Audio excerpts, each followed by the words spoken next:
Further to my defects app, which I have here, which is based on Project Manager managing apps, managing the defects as such, is that there's defects that have been identified.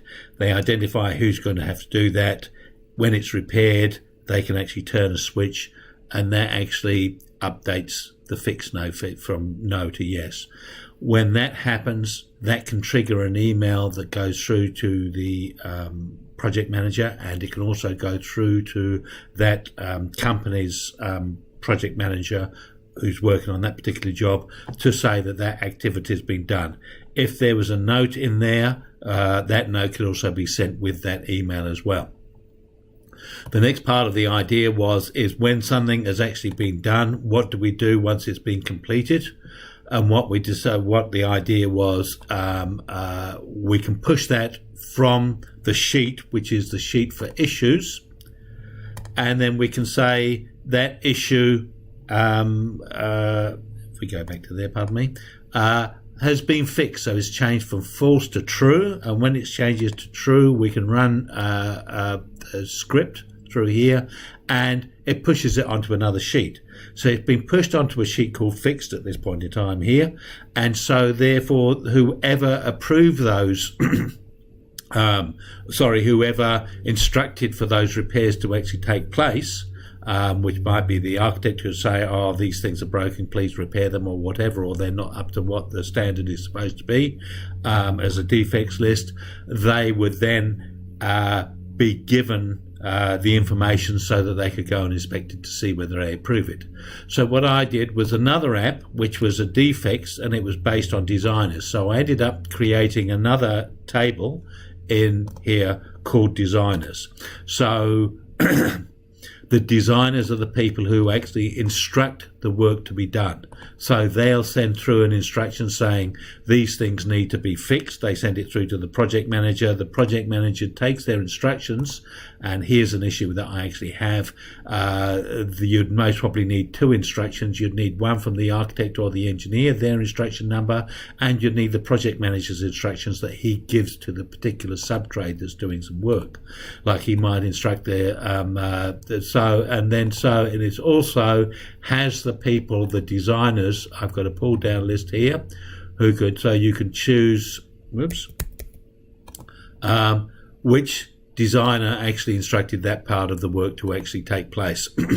Again, similar to the trades, is that if we go back to the defects, a certain person has instructed that to actually take place. So in this case here, the architect actually did that instruction, so he's the person who needs to go and inspect to see whether that's correct. So if we go under the designers as well, under the designers, I've got two lists here. One is repair work that he's requested, and it still hasn't been done to date, but other repair work which he or she has to review, of which they need to go and see whether they do. So when they actually go up and they actually look at that, they can choose to approve it or reject it. So they approve the instruction, and maybe they say, well, actually, I'm going to reject that, and I'm going to reject that because although the toilets stopped flooding, on actually repairing that, they've actually had to take the toilet out or whatever. They damaged some walls, and therefore that needs some extra painting to be done. So under their original instruction, what they actually asked to be done has consequences that actually still need some repair work to be done. So they've now rejected that, so that project manager may need to write another instruction to actually create another code to get some work done. So under the designers, again, similar to the other defects list, under the contractors, each of them can see which defects that they need to repair. Under the designers, again, they have, this one doesn't have anything at all, under here, they have a list of things that they've instructed to happen, and they've got things which they've instructed to happen which have been fixed, so now they need to go and check it off to see whether it is.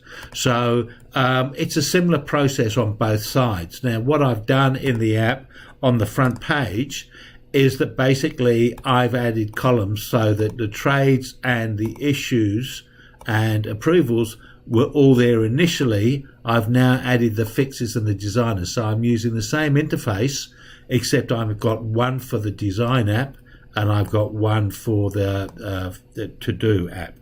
So I created a new column called, a new sheet called designers. So there's a whole lot of designers going through here. And so in the issues now, we actually choose who instructed those. And then so therefore the project manager can say who actually instructed that work to happen. And then this one is just so that it can be read, because this one's got this information through here that allows it to come through onto the front page. It's invisible on that page when I try and put some other information on for the fixed page, so I actually end up with a sort of double columns. It doesn't look totally elegant, but it works, so that's fine. And so I then the is repair acceptable. Initially I actually had approved, rejected 2 columns, and they were both set at false. And then if one was true and one was false, so it was either accepted or it was rejected, I then actually had to have an approval column or a status column of whether it was approved or rejected, using if and statements to try and choose whether it was false, true, or true, false, or false, false, which would give 3 different results through here so that you would do. I've put these columns into the issues column just so that they carry through into the fixed column. They're not used in the issues ones, but it just means that you're copying the same data across. So there's a sort of continuity for when you're moving row data from one sheet to another. And in here is a repair acceptable. Because I'm using the pull down list, I've actually got this priority one that I actually haven't. I may actually have to use this one, another opportunity to use the choice app. So is work acceptable? I've got not inspected yet, approved or rejected. So in the Glide app itself, if I go to a item, fixed item, and I go dealing into one of those, you can see I've got the choice, and the choice is on the table on the fixes table, on the fixes sheet. On here there's a column called is repair acceptable. It says go and look on the option sheet is priority sheet, and go and look in that column, and that gives us our 3 options inside here. So this is where it gives us our 3 options. So that works very elegantly. So instead of 3 columns, I ended up with 1. I'm tossing and tailing between, do I need to have comments, do I need to have notes? See, with comments, if you have comments, it's asking for a name and it's asking for an email address. This puts it onto a separate sheet, but the other thing that it does is it dates it as well automatically. If you just do a note, it's just putting a bit of information here. So if somebody doesn't put their name, you don't really know who's actually done that approval. So comments has an appeal, but it puts the information in the wrong place. The other thing that I've done here is I've also allowed for an email, so that you can email the project manager directly about a particular issue. So it's come through with that particular subject, and you can actually do that. But the nice thing with this is that if you're doing this on the phone, you can take a photo and you can do an attachment with that photo and send that through to the project manager. I haven't tried this out with forms yet, and maybe Google Forms may be another way of doing this, and I may explore that later. But for the time being, I think this works quite nicely. It's the same sort of app as the other one that I have for the thing. So it's the same sort of logic. So whoever's managing it, it's not you do one thing over here and another thing over there. It's the same sort of logic on both of them. The other thing which I think I need to do is to add another tab both for the designers and also for the contractors, is an explanation as to how you use the app and how it's intended to be used and how you actually navigate through it.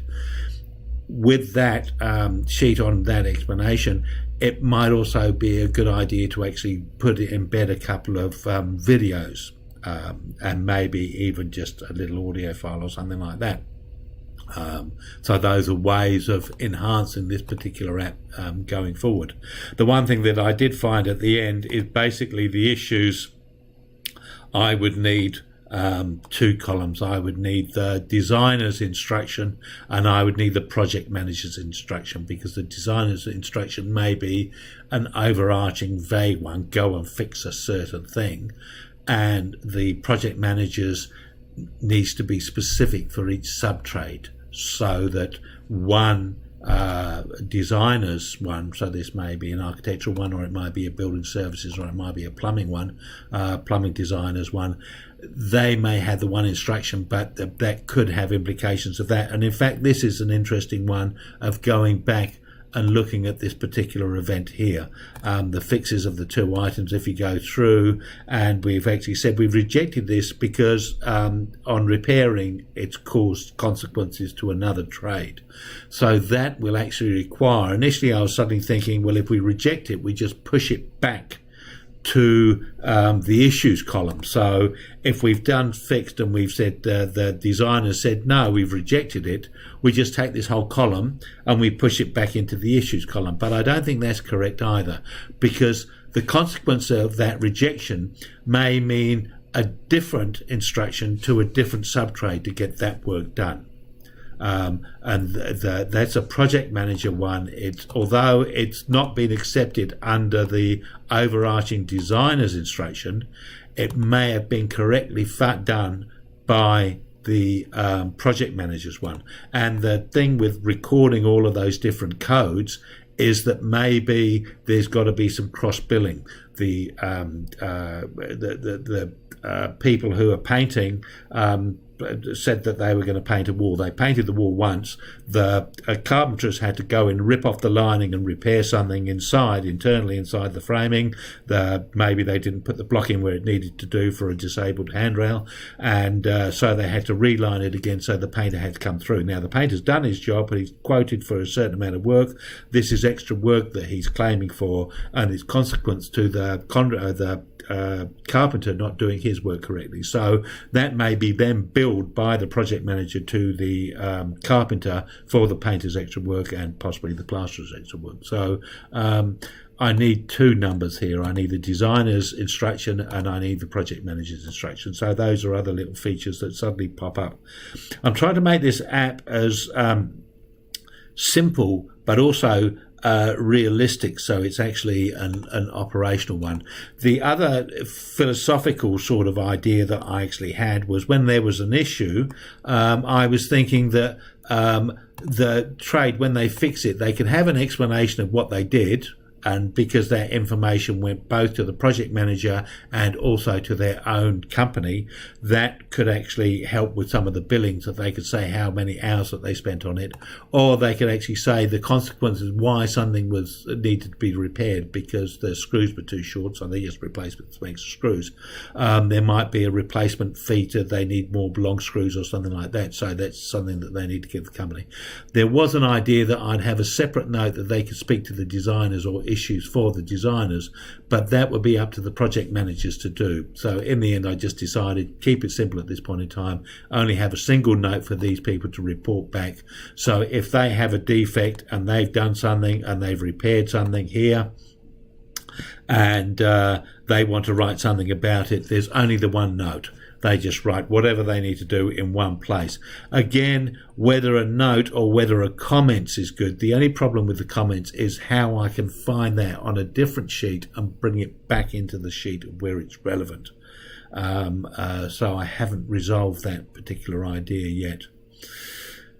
I hope that's been of interest to you. I'll leave a link to both the spreadsheet and also to the apps at the bottom of the video, so that you can follow that.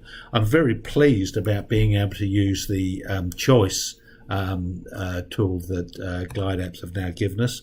And if you've enjoyed the video, can you please put a thumbs up. Thank you very much for watching.